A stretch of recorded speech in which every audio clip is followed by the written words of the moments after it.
Ma petite amie a dit, je ne te présente pas à mes nouveaux collègues. Ils pensent que je suis célibataire et c'est bon pour mon réseau. J'ai répondu, les limites professionnelles sont importantes. Je me suis donc rendu à la soirée de fin d'année de son entreprise en tant que cavalier de sa collègue mariée. C'est là que je me suis présenté comme son petit ami à toute son équipe. Moi, un homme de 29 ans, je suis mécanicien poids lourd.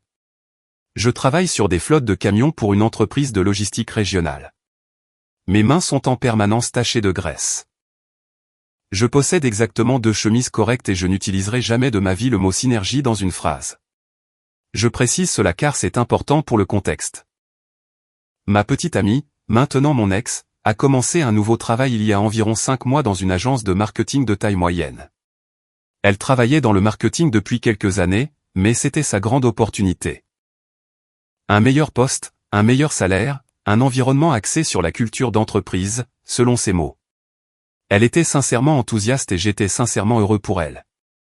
Je l'ai emmenée au restaurant pour fêter ça, je lui ai acheté une nouvelle sacoche en cuir. Elle l'avait repérée depuis un moment. Les choses se sont bien passées pendant les premiers mois. Elle rentrait à la maison et parlait de son équipe, des projets, des afterworks organisés par le bureau. J'écoutais, je posais des questions, je la soutenais, les choses normales dans une relation. Puis, vers le 3e mois, j'ai commencé à remarquer quelque chose. Elle ne parlait jamais de moi au travail, vraiment jamais. Je n'apparaissais dans aucune de ces histoires. Quand elle parlait de ses week-ends, c'était toujours « je suis allé dans ce restaurant où j'ai regardé ce film », jamais à nous. Au début, je me suis dit qu'elle gardait juste les choses professionnelles. Certaines personnes ne parlent pas de leur vie personnelle au travail. Je respectais cela, mais elle a ensuite commencé à esquiver les situations qui m'auraient mis à proximité de ses collègues. Son équipe est allée dans un bar sur le toit un vendredi. J'ai proposé de la rejoindre après. Elle a dit que c'était une sortie d'équipe. Son service a organisé un barbecue décontracté chez son patron.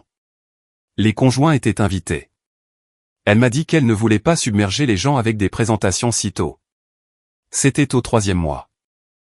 Au 5e mois, elle n'avait toujours pas mentionné mon existence à une seule personne avec qui elle travaillait. J'ai fini par aborder le sujet un soir. Nous étions sur le canapé. Elle parcourait le Slack de son travail sur son ordinateur portable et j'ai dit, la soirée de fin d'année approche, non? J'y vais avec toi. Elle a fermé l'ordinateur portable lentement, ce qui n'est jamais bon signe. Alors, il faut que je te parle de ça, a-t-elle dit. Elle m'a expliqué que ses nouveaux collègues pensaient qu'elle était célibataire, non pas parce que quelqu'un l'avait demandé, mais parce qu'elle n'avait jamais corrigé cette supposition. Elle a dit que cela avait commencé accidentellement, puis que c'était devenu stratégique. Elle a expliqué qu'être perçue comme célibataire la rendait plus accessible pour le réseautage, que les gens étaient plus enclins à l'inviter à des événements, à l'inclure dans des soirées après le travail, et que c'était meilleur pour sa trajectoire professionnelle. J'ai demandé, donc, ta trajectoire professionnelle exige que je n'existe pas? Elle a répondu, ne rends pas les choses bizarres. C'est juste comme ça que fonctionne la culture d'entreprise. Les gens se comportent différemment avec toi quand ils pensent que tu es disponible. Ça ouvre des portes. J'ai dit, quel genre de porte exactement? Elle a levé les yeux au ciel. Des portes de réseautage, des portes professionnelles. Tout ne tourne pas autour de ce que tu penses. Je lui ai dit calmement que je comprenais les limites professionnelles, mais qu'il y a une différence entre garder sa vie personnelle privée et prétendre activement que son petit ami depuis 2 ans et demi n'existe pas. Elle a dit que je manquais de confiance en moi. J'ai répondu, les limites professionnelles sont importantes, mais tu ne fixes pas de limites. Tu m'effaces. Elle a dit, tu deviens dramatique. Ce n'est pas si grave. J'ai laissé tomber, non pas parce que j'étais d'accord, mais parce que j'avais besoin de réfléchir. Au cours de la semaine suivante, j'ai prêté plus d'attention. J'ai remarqué qu'elle avait retiré toutes nos photos de son Instagram. Pas supprimées, archivées. Son profil ressemblait à un tableau d'inspiration soigneusement organisé de jeunes femmes célibataires. Brunch avec des amis, photos d'elle seule à la plage, clichés esthétiques de café. J'ai fait défiler les 3 derniers mois et il n'y avait aucune trace de moi. J'ai vérifié son LinkedIn. Sous son nouveau post, sa section à propos avait été réécrite. Elle y listait ses intérêts, notamment explorer la ville et se connecter avec des professionnels partageant les mêmes idées. Elle avait aussi commencé à publier de nombreux articles d'opinion qui obtenaient un niveau d'engagement suspect de la part de collègues masculins. Beaucoup de commentaires du genre « J'adore cette perspective » et « On devrait prendre un café pour en discuter davantage » de la part de types de son entreprise. Je n'ai rien dit. J'ai juste gardé ça dans un coin de ma tête. Puis j'ai eu de la chance ou de la malchance, selon la façon dont on voit les choses. Un de mes amis de mon équipe de basket amateur. Nous jouons ensemble depuis des années. Il a mentionné que sa femme venait de commencer dans une agence de marketing. La même, un service différent, mais la même entreprise. Je lui ai posé quelques questions l'air de rien, et il a confirmé ce que je soupçonnais. Les partenaires étaient absolument les bienvenus à la soirée de fin d'année. C'était un événement où l'on pouvait venir accompagner. Il a dit que sa femme l'emmenait. Alors, je lui ai demandé, est-ce que ça dérangerait ta femme si je venais en tant que son accompagnateur au lieu de celui de ma copine? Il avait l'air confus. Je lui ai donné la version courte. Sa réponse exacte a été, mec, c'est n'importe quoi. Ouais, tu viens avec nous. Mise à jour 1. La soirée a eu lieu un samedi soir dans un espace événementiel loué. Open bar, traiteur, DJ. L'entreprise avait mis les moyens. Ma petite amie m'a dit qu'elle y allait avec son équipe et qu'elle rentrerait tard. Elle n'a même pas pris la peine d'inventer une excuse pour expliquer pourquoi je n'étais pas invité. À ce stade, elle croyait fermement que j'avais accepté l'arrangement. J'ai mis l'une de mes 2 chemises correctes, la bleu marine, j'ai acheté un pantalon convenable chez Célio cet après-midi-là et je me suis fait couper les cheveux. Mon ami est venu me chercher à 19h. Sa femme était sur le siège passager, déjà mise au courant de la situation. Elle s'est retournée et a dit, j'ai vu ta copine dans les bureaux. Ça va être tellement génial. Nous sommes entrés ensemble. C'était une belle installation, des guirlandes lumineuses, des tables hautes, un photomaton dans le coin. J'ai pris un verre et j'ai scruté la pièce. Il m'a fallu environ 90 secondes pour la repérer.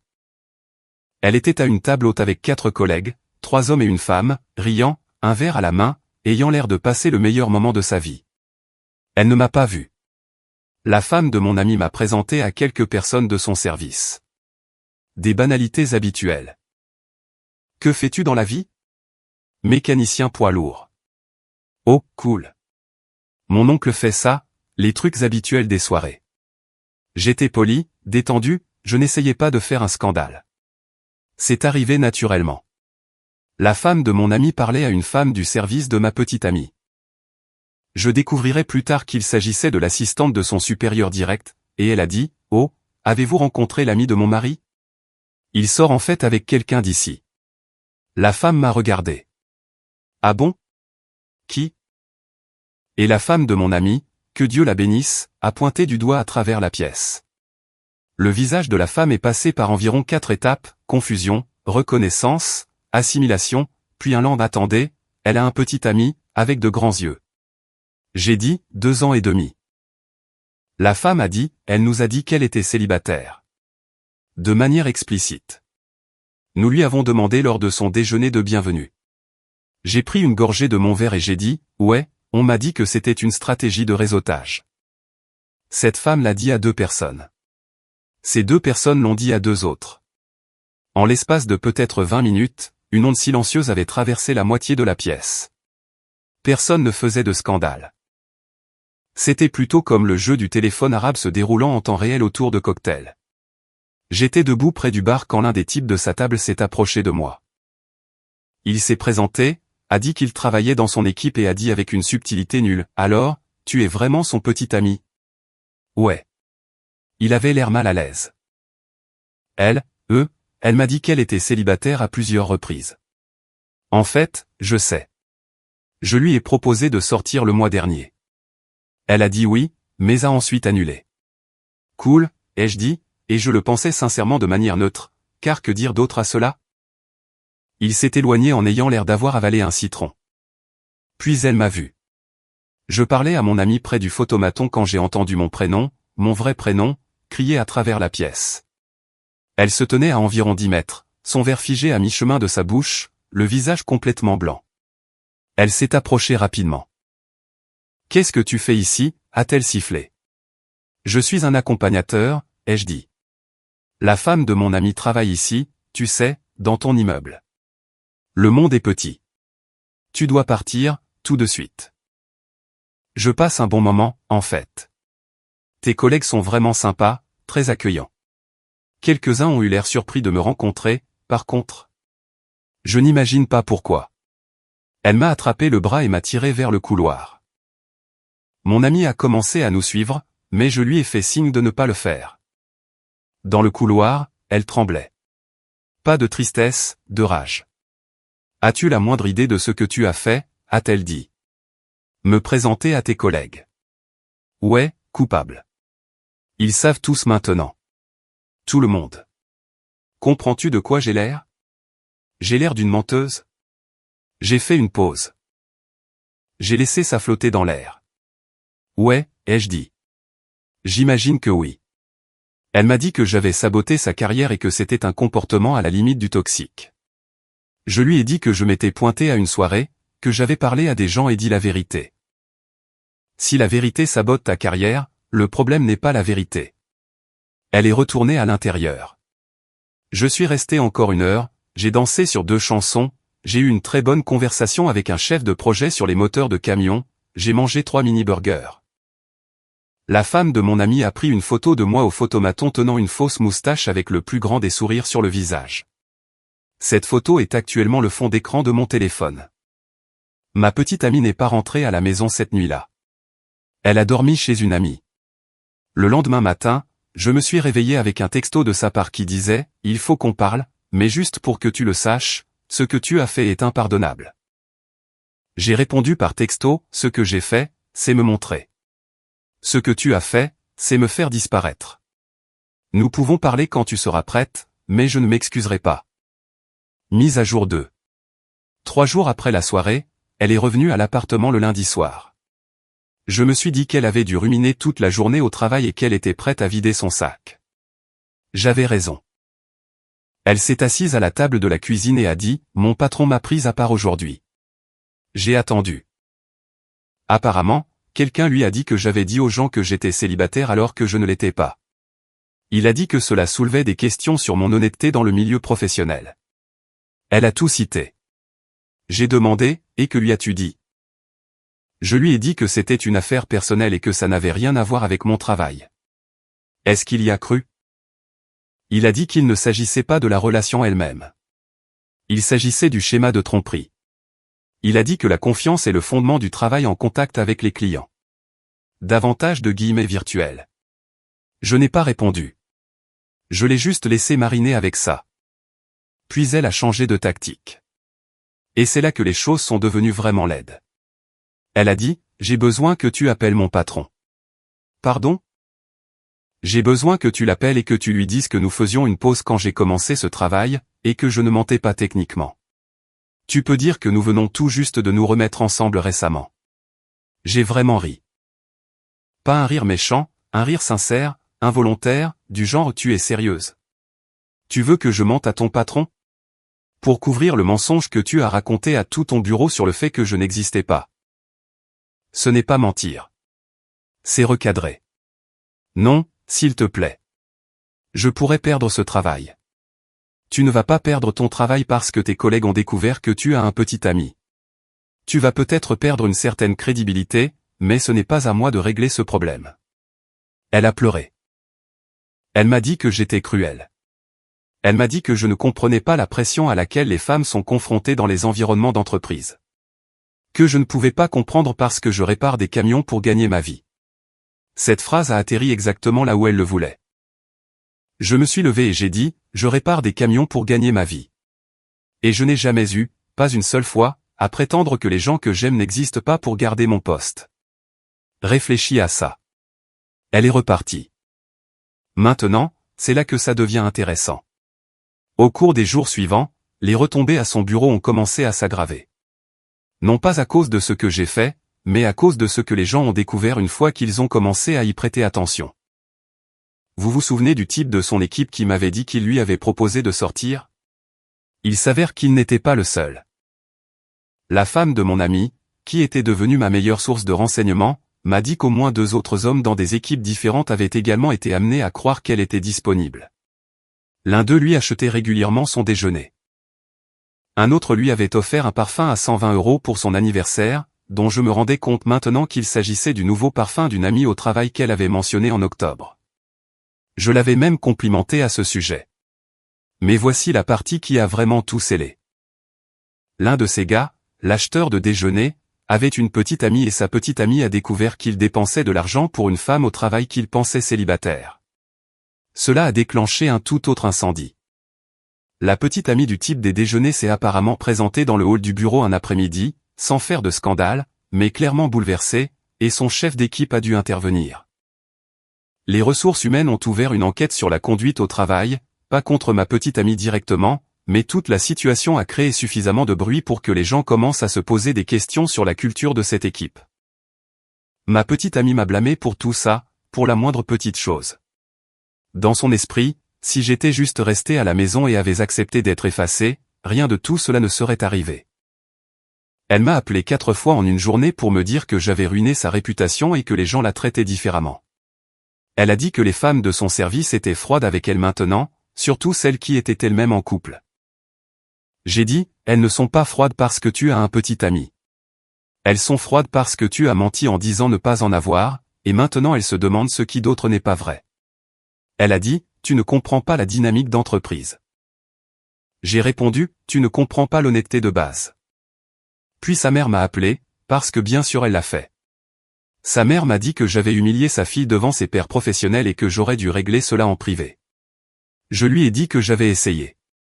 Pendant 2 mois, j'ai essayé en privé. Et sa fille m'a dit que je manquais de confiance en moi et que je faisais des drames. Sa mère a dit, eh bien, peut-être que si tu avais une carrière plus impressionnante, elle n'aurait pas ressenti le besoin de te cacher. Et voilà, c'était dit à voix haute.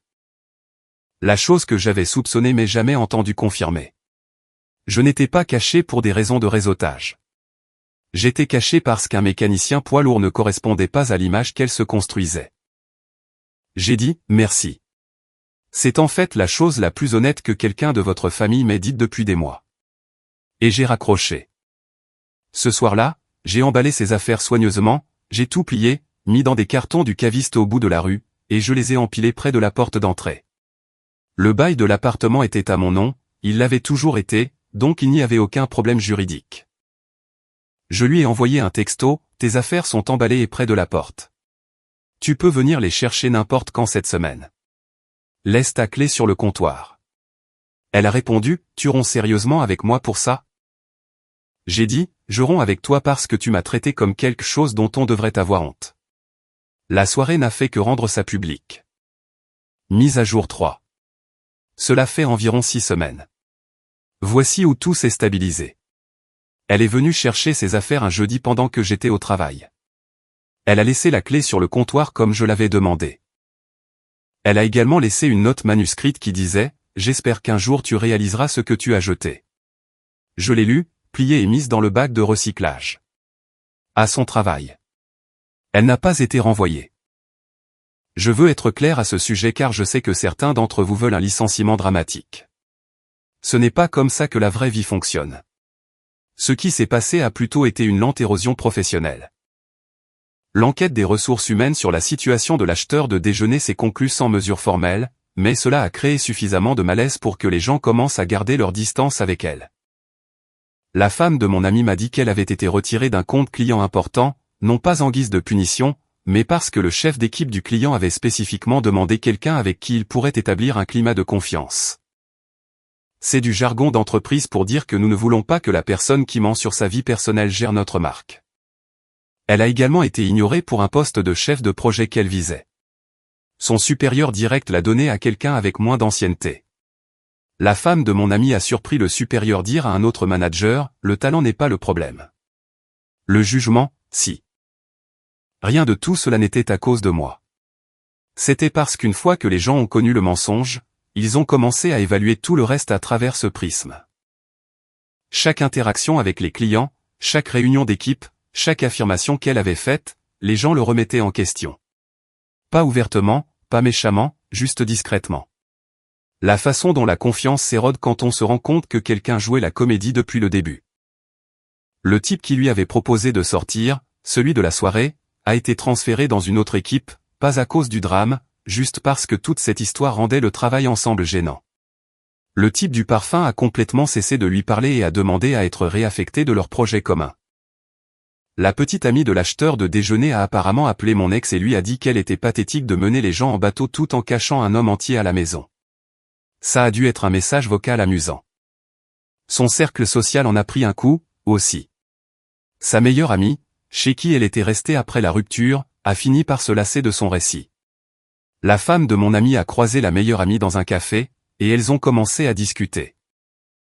La meilleure amie a dit « Je l'aime », mais elle n'arrête pas de dire qu'il a ruiné sa carrière, et je n'arrête pas de lui demander ce qu'il a fait au juste. Et elle ne peut jamais me donner de réponse claire. Apparemment, la meilleure amie lui a dit qu'elle devait assumer ses responsabilités, et mon ex a répondu en la qualifiant de peu solidaire et en ne lui parlant pas pendant 2 semaines. Sa mère a continué d'essayer. Elle m'a envoyé un autre texto, un long paragraphe sur le fait que je ne trouverai jamais quelqu'un d'aussi ambitieux que sa fille et que je devrais bien profiter de mes camions. Je n'ai pas répondu. J'ai juste fait une capture d'écran et je l'ai envoyé à mon ami avec la légende « Motivation pour rester célibataire un moment ».